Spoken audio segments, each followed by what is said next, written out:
As we see this resurrection story, it's different than all the rest of the healings that we've seen throughout the scriptures. People have been raised from the dead, yes, but either Elijah or Jesus or someone else has raised them from the dead. In this case, Jesus was raised by God. There was no human hand in this. It sets it apart from anything else we've ever seen. And the women who go to be responsible and with loving care to take care of his body after he's been buried, probably to anoint it some more. There were 2 guards there, not from the Jewish hierarchy, but from the Roman government.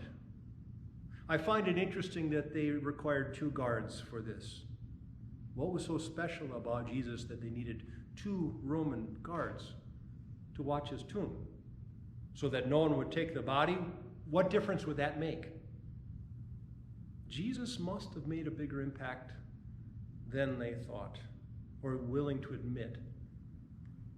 His followers would take his body and then claim that he resurrected. Well, not while they were standing there. He couldn't. They couldn't do it.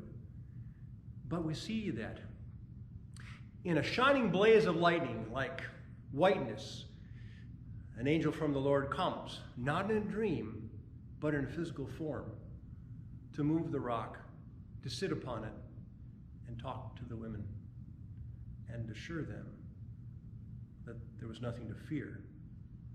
That indeed Jesus, as good as his word, was resurrected and was no longer there. Death could not keep him. He was going to be among the living. He was among the living. And so he told these women to go see his disciples. Go to Galilee to find Jesus' disciples. So they ran. I find it interesting that they ran and they saw Jesus there along the road to see the disciples. And I also find it interesting that Jesus tells the women to go find my brothers and tell them to meet me in Galilee. He doesn't use the word disciples. For is this the new way of thinking, that they were indeed disciples? There is a new normal that has exploded the boundaries of cultural thinking. Women could be disciples, and they were disciples. They saw, and they were willing to witness what they saw. This angel, this Christ along the road, to anybody who would listen, but first to the brothers, fellow disciples, a new normal. And we find at this point in our history right now that we are experiencing a new normal. We experienced one after 9/11, if you remember. Now airport security is stronger than ever. And it's normal now to take more time through the lines of security than it ever was before. That you couldn't carry certain things like water and little vials of liquids through the gate.